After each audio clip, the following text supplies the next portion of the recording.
Hi, I'm Drew. And I'm Sam. And welcome to Drewling Samantics.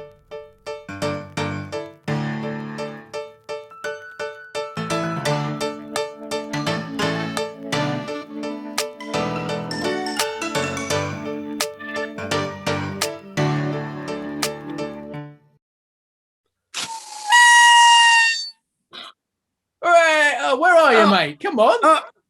Mate, if I'd known you were going to make an effort. It's episode number 10. I knew you'd beat me. We had to do something, didn't we? I just knew it. So, mate, because I knew you'd do that. Yeah. So I thought, well, I must be prepared. So, hang on a minute. Hang on. Ta-da! I mean, people listening at home who are not watching us on YouTube, it's going to be difficult to describe to you, really. So as you can imagine, I've obviously had my old party blower thing, and I've got a little bit of like a shiny golden crown party hat thing because I thought it's our 10th episode. We should do something fun. Double figures. Drew, on the other hand, like I said, words can't describe it. It's basically a balloon crown. It is, mate. I'll give you a little sound as a. Oh, there you go. I mean, there's elements of is it Carmen Miranda, the old fruit hat, or what? I think there's elements of everything on here, mate. I mean, Carmen Miranda, End of the Pier, clowning. I mean, it's what happens when you're married to a very talented balloon sculptress that my wife is, amongst other things. But yeah. I mean, you look wonderful, mate. And what better way to bring in our 10th episode than by, looking ridiculous, you mean? Looking ridiculous, yeah. Anyway, so people at home, welcome. Welcome back to Drewling Samantics and our 10th episode. Hooray! Happy birthday, we made it. Yeah. Do you know what? I'm going to be honest, though, Drew. I'm not sure I can do the entire episode if you keep that off. All right. I think I'll be too distracted. If you take yours off, I'll take mine off. We're turning into an entirely different kind of show now, aren't we? There we go. Right. There we go. Back to a little bit of normality. There we go. Got all static. Brilliant. There we go. But anyway, how are you, mate? All right. I'm very good. But what have you been up to? What have you been doing this week? I've had a busy one. Just to check, though, are you locked and loaded? Hang on then. A toast to number 10. To number 10. No, hang on. To our number 10, not the real number. Yeah, no, definitely not the other one, mate. No. There you go. Cheers, everyone. And thank you for joining us. Yeah, lovely to see you.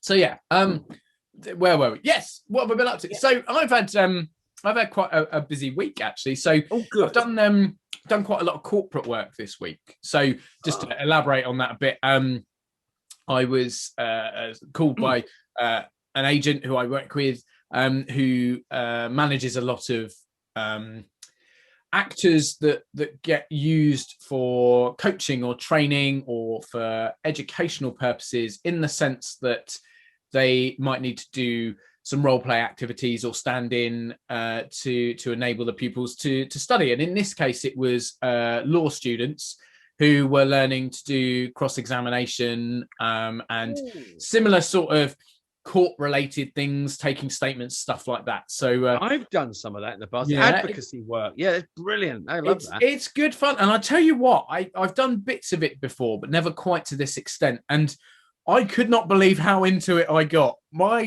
God. So initially I was the defendant, and it was just a sort of a Q&A session with a barrister to find out what had really happened and what sort of things I needed to say when I was examining, and things like that. And that was fairly straightforward. But the second day that I did, I was a witness for the prosecution, and I was basically the accuser. And oh my God, some of the things that the defense barrister was saying, and I got really offended, and I got really into it, and started. No, I didn't say, you are lying, and only realised sort of as I got through it that, my goodness, I'm acting here, but I guess it must have given quite a genuine performance, because I was properly het up about it. I very similar thing happened to me, because I was being cross-examined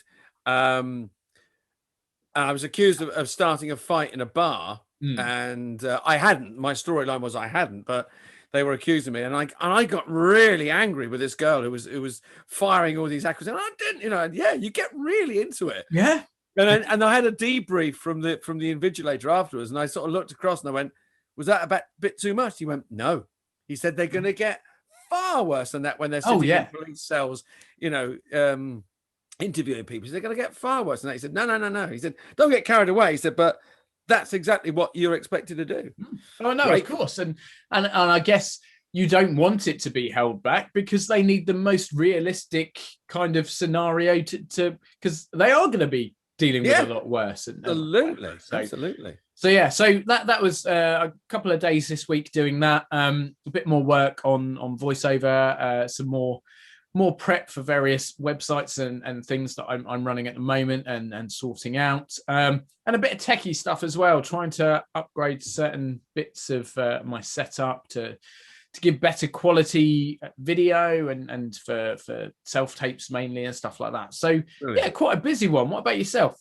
Well, on the flip side, I've had a quite quiet one. All right. So I had a production meeting at the beginning of the week, which was fraught but fine at the end. And then the rest of the week has been, I did a little bit of work on my on website, putting out letters for job hunting. There's a few bookings coming in for Fawlty Towers events, but sort of obviously after June or July time. So working out with the guy that plays Basil, myself, and my other half, Verona, who plays Sybil. So we've been working those out. And a self-tape came in yesterday. Okay. So I'm learning the lines for that, and I'll be filming that over the weekend and getting that off. But getting back to, because I was running around like a mad thing for about a month with loads of I mean, I'm not complaining whatsoever. Oh no, absolutely. But it's nice actually to sort of take a breath, and then lots of put some job apps out and catching up with people that I've worked with in the past and just sort of emailing and going, okay, well, things are easing up, what you got happening and blah. So I have to say things like some of the casting websites that I use, and I know you use as well. It's almost, and I hate using this term because I don't think it really exists, but back to normal. The job opportunities coming in and the audition opportunities that are being shown now. It's not back up to full speed, shall we say, but certainly it's starting to resemble where we were at before the Unwelcome Guest even was mentioned as being out in Asia. So I think people are beginning to go, okay, well, we've got to do this. We've got to start. At some point, you've got to go, right, we'll set a date for something. And I think because there's a little bit more clarity now, and we're not holding back, the government haven't gone, okay, maybe we need to hold that date back 2 weeks. Everything is progressing, hopefully safely, but there is a forward momentum. So I think people, like you say, there are more jobs happening, there are more castings, because I think people are going, do you know what, we're going to have to do this, simply for money point of view. I mean, I think way back, and I was thinking about this as things were picking up. There was a point at which, I don't know, I mean, we all in the industry all went, are we actually going to have an industry to go back to? Are theatres going to close and never reopen? Are there so many people leaving the business that are never going to come back? Are there so many ancillary businesses like, I don't know, wig makers and designers and people like that are never going to come back?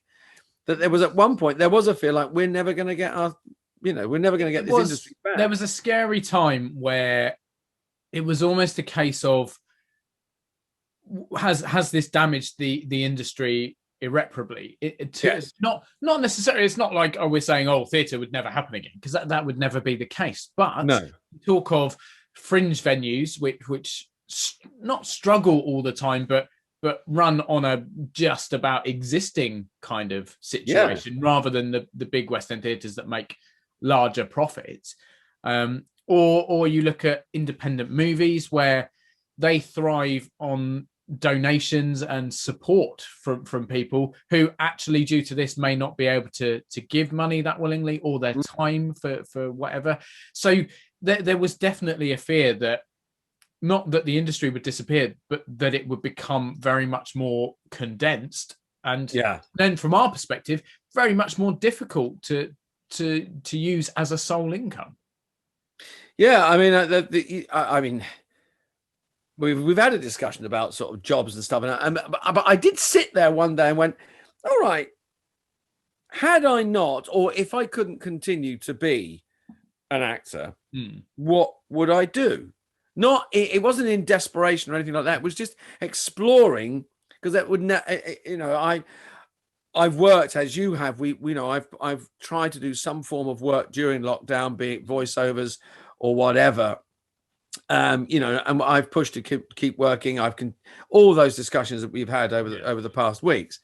But it was just a sort of playing on my mind. Well, if I hadn't become an actor, what would I have done? Or now at this time, I mean, quite late in my career now, but I mean, you know, for a career change. But if it happened, what would I do? What could I happily do? You know, what wouldn't drive me mad? I mean, I couldn't, and I imagine you couldn't, do a 9-to-5 job. Not that there's anything wrong with that, but I couldn't see myself sitting in an office. I'm not skill-based equipped for that, and I'm not mentally equipped for that. I would probably last a week and then you know, run screaming into a forest somewhere. I think you're brave to say a week, to be honest with you. I don't know. Yeah, I'm yeah. Well, I've done it before. I did a 9-to-5. I have. Well, I mean, I did a 9-to-5 for a little bit. I've done a lot of shift work previously, and a lot of sort of self-managed stuff outside of the performance industry. But I can honestly say I was never truly happy, or I didn't enjoy life in the right way until I was doing what I'm doing now, being able to manage myself as a business, but also to get up every morning and love what I do. I think is the most invaluable thing there. When you look realistically at work, I think everyone has a point they sit on a sliding scale between earning enough money to enjoy your life and enjoying your job. And I think early in my career, I not that it makes much difference, but I earned more money, considerably more money than I do now, but I was not happy. Yeah. So the money that was coming in was buying me things to try and make me happy, or affording me to do things that I enjoyed to supplement the fact that I didn't enjoy my working life. Whereas now I'm certainly on the other end of the scale financially. But as said, I do get up every day and I love my job. I enjoy what I do, be that sitting in a studio recording some vocals, be that standing on a stage making a fool of myself, or being in front of a camera, or whatever it is. The variety is one of the strongest parts of what I do that makes me enjoy it.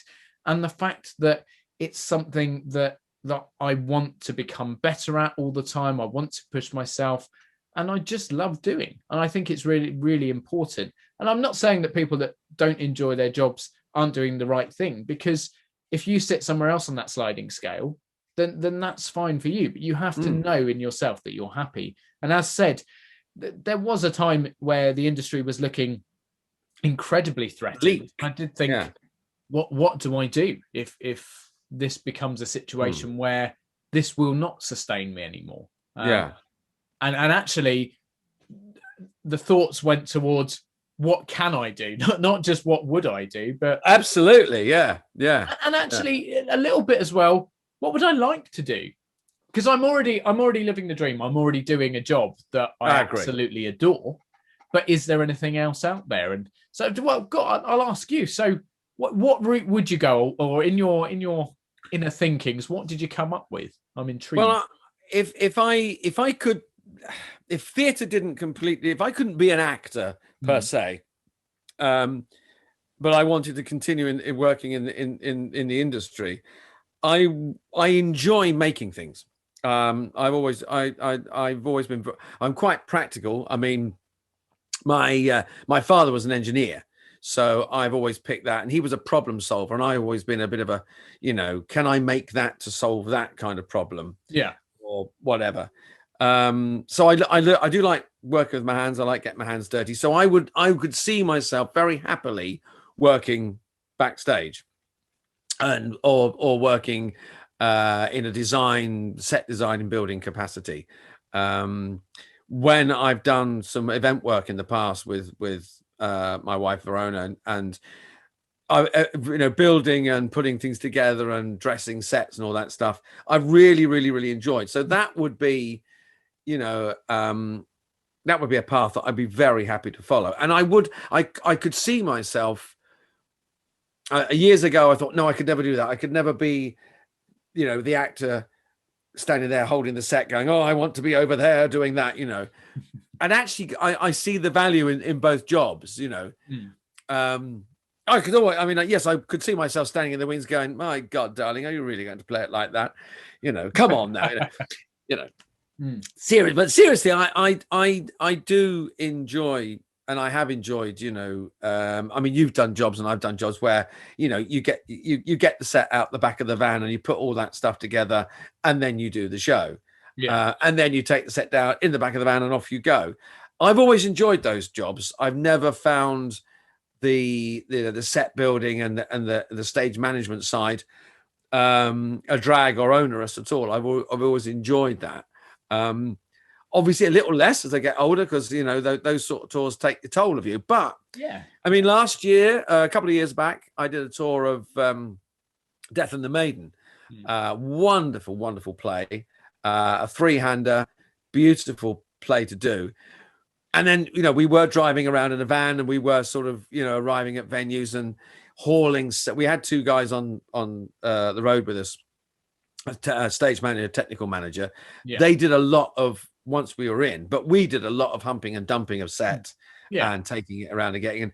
Never bothered me. I really enjoyed that. And to kind of get to a theatre, put the set up, and do that technical side, and then perform the play, it was kind of like a complete circle for me. I really enjoyed that. And then doing the get it in the back of the van, shooting off, and getting to our digs or whatever, and grabbing a takeaway in the back. It's like, yeah, I really like this. I really nice.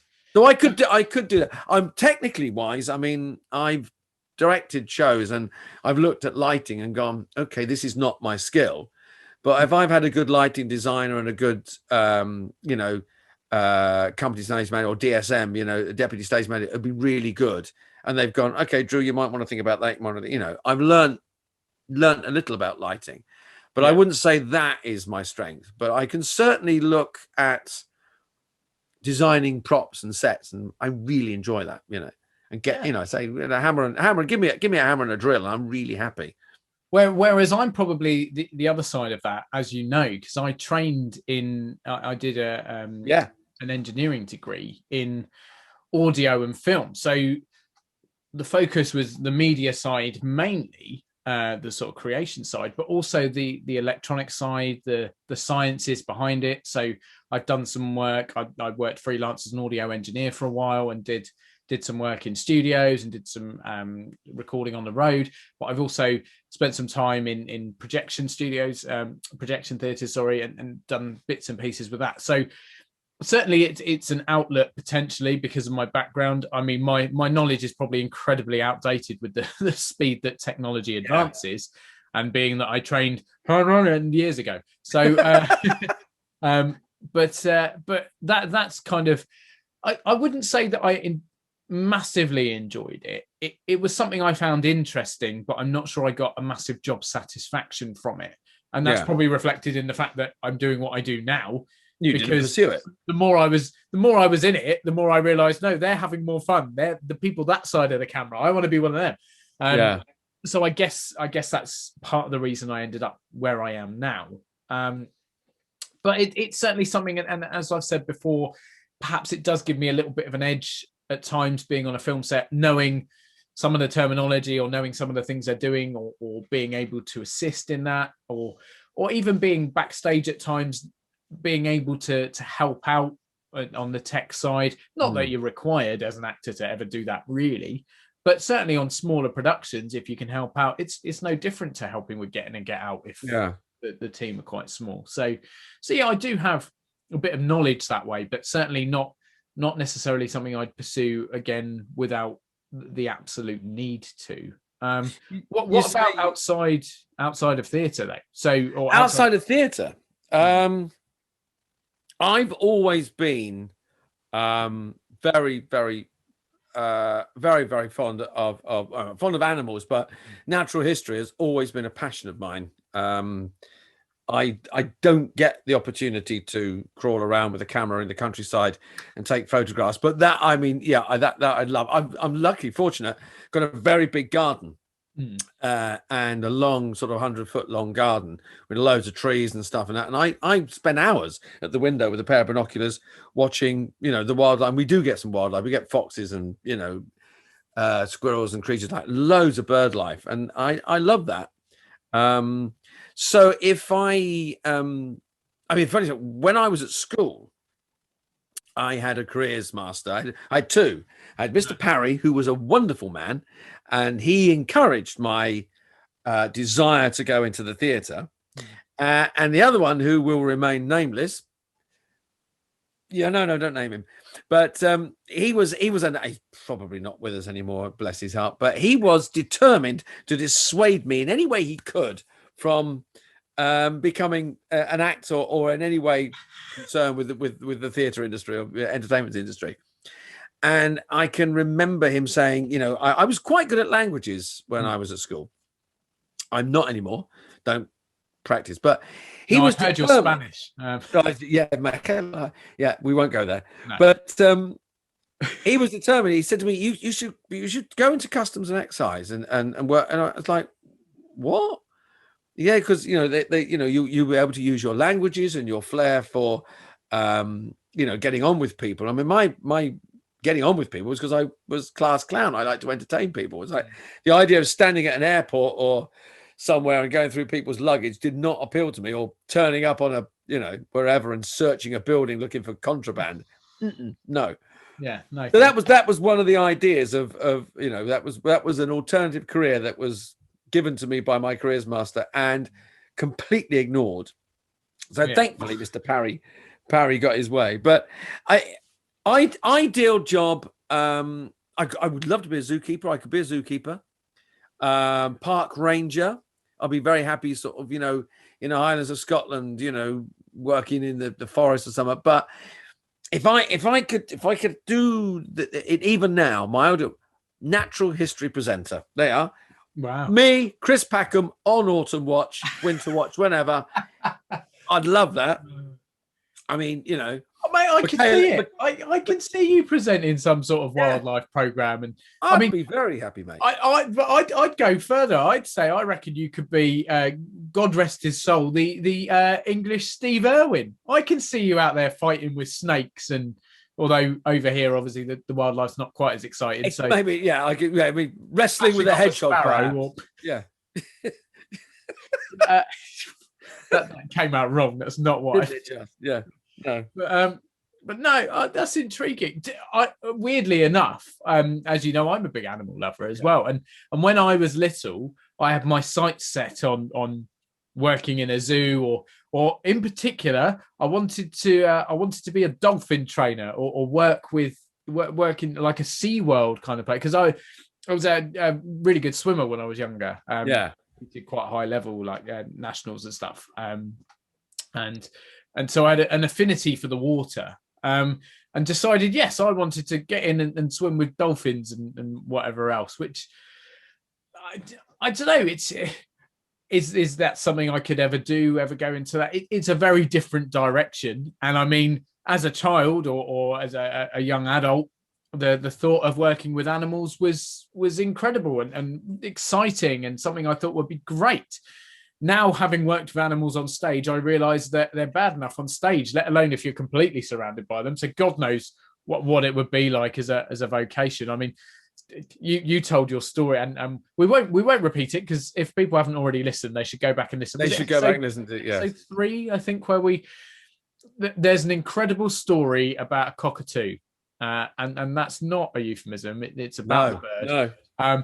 But yeah, if you haven't listened to episode 3 yet, please do go back and listen to Drew's amazing story. But I'm sure there are others as well. So I was in a production of Annie, and for anyone that knows the show well, there is a dog in it, and the dog inevitably was not always as well behaved as it could have been. So you do have the odd delay where, come this way, no, he's gone the other way. Where is he? Oh, he's scratching himself. Oh, he's licking himself. Oh, don't do that on stage. Do you know what I mean? It's so my experiences with animals on stage have left a little to be desired, I guess, but fun nevertheless. So who knows? But go on, you're grinning like you've got. I've got my dog story, which was. I've got a donkey story. You've got a donkey story. A donkey story. Here we go. All right. It was a nativity play. Well, you'd hope so. I'm not sure why else there'd be a donkey on stage. But the local theatre, and there's no room. There was very little room backstage for to keep a donkey. So the idea was that Mary Joseph and on a real donkey would come on across the stage with a donkey, get off the donkey, and then someone would get rid of the donkey. But it would make a lovely entrance. Now, I need to interrupt because I'm not sure whether you were about to allude to it, but I would like to know at this point which part in this nativity you might be playing, because I have got images of you in a crib, in swaddling or whatever you call it, but because there is no way you're going to tell me you're a wise man, because I can only suspend my belief so far. So go on. I actually wasn't on stage. I was one of the stage, although we did sort of shuffle on when they needed bodies at the at the end. When bodies. The Christmas massacre. Well, we were sort of like various shepherds and angels. Oh, right. So beautiful nativity. They needed to fill the stage. Right. Just the way you said that was like, what? I need to see this version of the nativity. But no, so I was working. I think I was about 15, 16, and I was getting experience, and the local theatre needed stage crew, and I was pushing and pulling scenery, and two of us were given the job of looking after the donkey. And the donkey was kept downstairs because there was a little open area fenced off that the donkey could be in with a shelter, and we would take the donkey and put it in the service lift.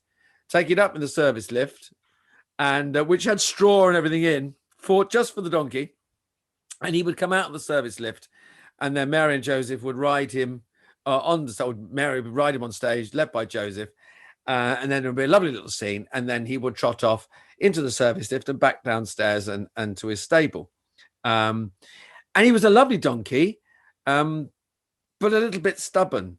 So one night, aren't they all? Is that not one of the characteristics? Well, is it that? Yes, that's. Don't you want your donkey to be stubborn? Well, not on this occasion, because we got him up and he just would not come out the lift.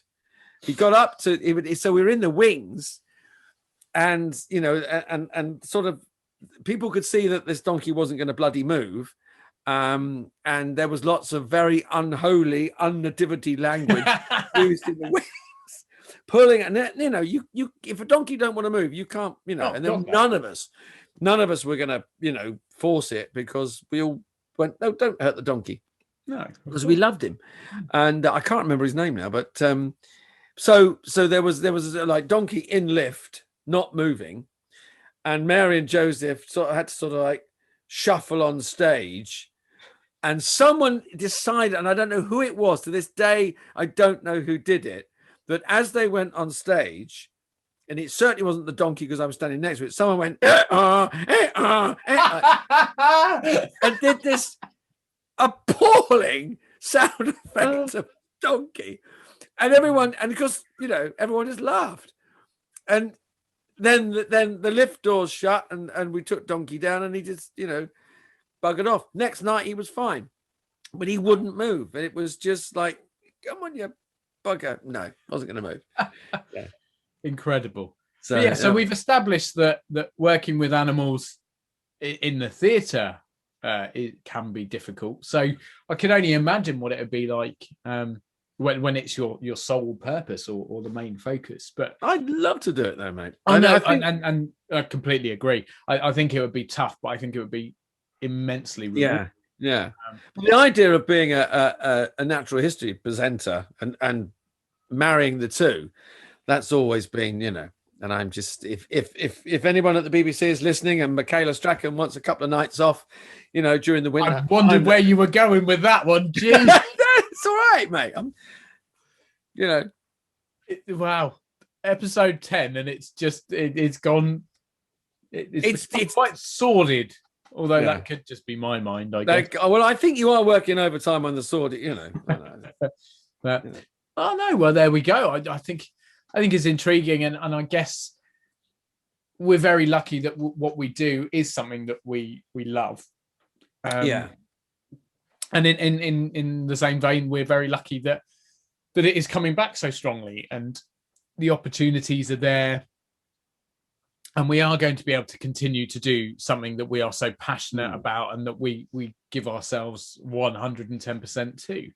We're very, very lucky. I mean, I've seen a few people leave the business leave the industry because of the unwelcome guest and difficulties, and they've got obligations and commitments, and you think, I hope people come back. I hope that they're able to come back to the bit. But I've seen a lot of people that have gone, I used to do this, I'm going to go and do it again. Yeah. That's very interesting, is it, to see people do that, I also wonder about, I don't have a great deal of connection with the amateur performer side these days. I know quite a few friends of mine, like when we start out, we all do a bit of amateur theatre to get into what we do now. And I still know quite a few friends that are still involved in that kind of area and still do that as a hobby. I wonder how badly that has been affected, because from our perspective, we're looking at things where there hasn't been the money, or there have been restrictions not allowing us to do our job. But now we're getting back to a position where a lot more people are working, a lot more things are back to how they were before. So we're able to just go back to it to an extent. But in the amateur side of things, that has solely existed on money being there to fund it. So it's a constant loop, isn't it? Amateur dramatics societies put on productions. They take income from tickets, which pays for rental of the venue, insurance, set, costume, rights for the piece, and then any profit then goes into funding the next one. Well, it is totally self-funding, isn't it? I mean, it really, I mean, there are, I mean, I know of 2-3 small theatres that are predominantly kept afloat by the amateur companies that use them and fund them that way. I've seen a couple of them that have, you think, I don't think they're going to survive, and regardless of how professionals or whoever think of the amateur theatre, it is good for communities. It is good for people that love theatre, and it gives people a great, wonderful, hobby and things that they enjoy. And if you're a keen amateur, there's nothing better than a small theatre that you can perform in, and I think it's very, very useful for, I started off doing amateur theatre. I think you did as well. I think there is a definite place for it. And sometimes, people poo-poo it for whatever, but if you regard it for what it is, it has a place, and those buildings, those theatres are very, very valuable. To see some of them struggling or maybe going under, I think it's very sad, very, very sad. And we just have to hope that people do get the opportunity again to continue doing that, because as we said earlier, some people can't do it because it doesn't financially justify what they do. So you cannot be a professional actor or professional performer because you need a different income. But having that amateur thing as a hobby on the side of your day job, is invaluable to some people because it's where they get their extra enjoyment. It's where they have an outlet to do something they really enjoy, but they can't do on a professional or a vocation level. So doesn't mean they're any less passionate about it. I think that's what people misconstrue sometimes and miss, is that anybody that works in any form of theatre loves it, whether it's professional, amateur, semi-professional, whatever. It's because we all enjoy it. Yeah. So it's probably why that you could probably never have gone the way you were, that work-wise, and I certainly couldn't. I've had opportunities to do work and other jobs, and you get sideswiped sometimes by the money. And I've been given jobs and I've really enjoyed doing them. But I look and I think, if I was doing this in 10 years' time, I would be miserable. I'd be a lot better off financially. My bank balance would be rosy, and I might be taking more holidays a year and driving a better car than I drive. But boy, would I be depressed. And I personally have been in that position where it has taken making that jump and going, do you know what? It is going to hit me financially. It is going to be a struggle, but I cannot go on with my life feeling this unhappy and unsatisfied in what I do when I know there is something out there that makes me happy. And I've been lucky that I've had the right support and people around me and an upbringing that has allowed me to make that decision. I know some people will never have that opportunity, so I feel incredibly grateful. But I try and justify it by working my heart out on what I do and giving everything I've got to show that, yes, I've been given this opportunity, and I am not just gonna, what's the phrase, look a gift horse in the mouth. I'm gonna, or donkey, or a donkey. There we go. What a way to bring that to a close. I was making a really heartfelt moment, and yeah, Drew had. No, I know what you mean. No, there was one thing I was going to say that I've noticed. We talked about transferable skills from outside into the theatre. I've noticed a lot of people that I know that have had to do other things to, keep body, soul, mortgage, family together. There's a lot of actors that have used their acting skills and their professional skills within the business, have transferred those out if they've had to work elsewhere. That's been a very interesting conversation with people. But maybe something for the future to talk about. Maybe something for the future. Yeah. And speaking of future, go on then. What have you got coming up, mate? Anything this week? Well, this week I've got a self-tape to do. I'm going to push for try and publish my website this week. Get that done. There's a couple of castings, voiceover castings, so I'm going to put some voiceover stuff together for those and get those sent off. I think it's reasonably quiet. I think it's reasonable. Although I with Manuel, I play the ukulele, so I'm going to compose some new little songs for Manuel to sing during the show. Very nice. Try and get away from some of the ones that I've been singing for donkey's years. So I'm going to do a little bit of music and and I've got to do some decorating for my mother as well. So we've spoken about my decorating skill. Yeah. So I'm going to do a little bit of decorating for Mum. So that's that. And you? So coming up?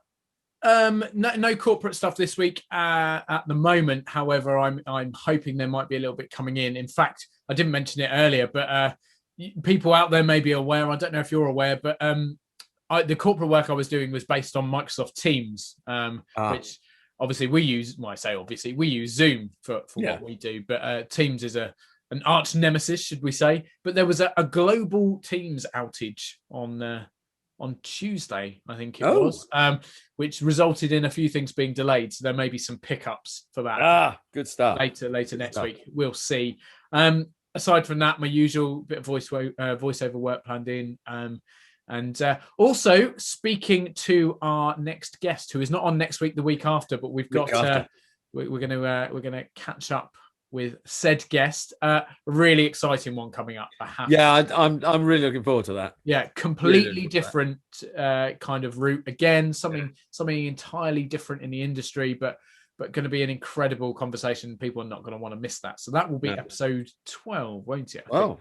12, right? yeah. Yes. Yeah. Yeah. But yeah, so aside from that, just the usual self-tapes and whatever else comes in. But yeah, that's it really. And just again, checking on all our social medias and being massively grateful for all the support we receive. Absolutely. And to all of you out there, thank you so much for listening in. And if you've been with us from the start, thank you so much. Happy anniversary, our 10th episode. Can I put my hat back on? Then put it back on. There we go. We're going to put the hats back on to celebrate. So yes, thank you for joining us for these crazy 10 episodes. I don't know where time's gone, Drew. I don't know about you. I don't know, mate. It's great. It's been really good. But to anyone out there that is only just joining us, and if you're watching on YouTube, please don't let our headgear put you off.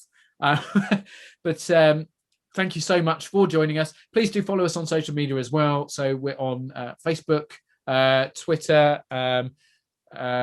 We are on. I'm missing one. Instagram, Facebook, Instagram, Twitter, and YouTube, of course, as well.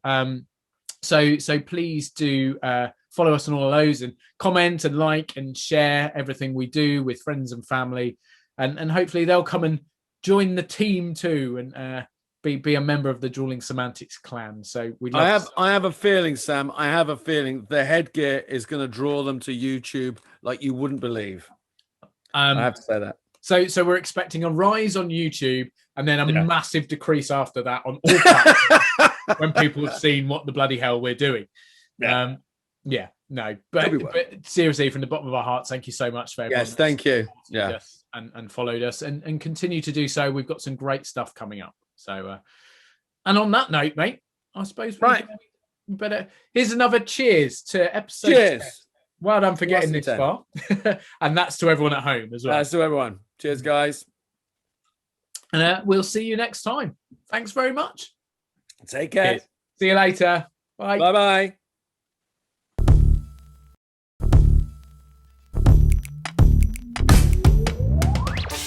Thanks again for tuning in. We hope you've enjoyed listening to this episode of Drewling Samantics. If you have, then please consider subscribing and you'll get notified every time a new episode is released. The podcast is available on all good platforms or directly through our RSS feed. Just check the podcast details. You can also find us on all popular social media, and you can even watch us on YouTube, although why you'd want to look at Drew's face is a mystery to me. Again, all our social media links and handles are in the podcast details. We love welcoming new followers and subscribers, so please share with your family and friends and we'll be eternally grateful. Stay safe and we'll see you next time.